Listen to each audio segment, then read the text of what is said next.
ထိုကောင်လေးသည်မိန်းကလေးငယ်များကိုတပ်ဖြတ်လေးရှိသည်နေ့စဉ်နေ့တိုင်းသူသည်မိန်းကလေးငယ်များ၏ခန္ဓာကိုယ်မှအစီများကိုထုတ်ယူပြီးအိုးကြီးကြီးတစ်ခုတည်းတွင်ထည့်၍အပူပေးသည်ထို့နောက်မိန်းကလေးငယ်များ၏ကိုယ်တင်းရနံ့များကိုရေမွေးဖြင့်ထုတ်ယူလေသည်ဤနည်းဖြင့်သူသည်မတူညီသောရေမွေးအမျိုးအစား12မျိုးကိုထုတ်လုပ်ခဲ့သည်ရက်အနှဲငယ်ကြာသောအခါရေကန်ထဲတွင်မိန်းကလေးငယ်များ၏ရုပ်လောင်းများပေါ်လာပြီးလမ်းမပေါ်ရှိမိန်းကလေးငယ်များလည်းထူးဆန်းစွာပျောက်ဆုံးလာခဲ့သည်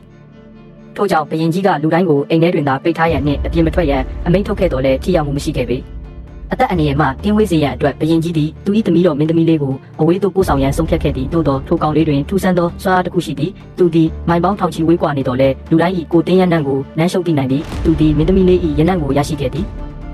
ထို့ကြောင့်ထိုကောင်လေးသည်မင်းသမီးလေးနောက်သို့လိုက်၍မြို့ပြင်သို့ထွက်ခွာသွားခဲ့သည်ဘရင်ကြီးတစ်ခုခုမှနေပြီဟုတတိပြုမိချိန်တွင်သူ၏သမီးတော်မှာထိုကောင်လေး၏လက်ချက်ဖြင့်တေဆုံးနေပြီဖြစ်သည်ကောင်လေးသည်သူ၏တပ်ဖြတ်မှုကိုအဆုံးသတ်ပြီးရေမွေးကိုဖော်ဆက်လိုက်သည်သူသည်ထိုရနံ့ကိုအလွန်နှစ်သက်သည်သို့သောနောက်ဆုံးတွင်စစ်တီများကထိုကောင်လေးကိုရှာဖွေတွေ့ရှိပြီးဖမ်းဆီးနိုင်ခဲ့သည်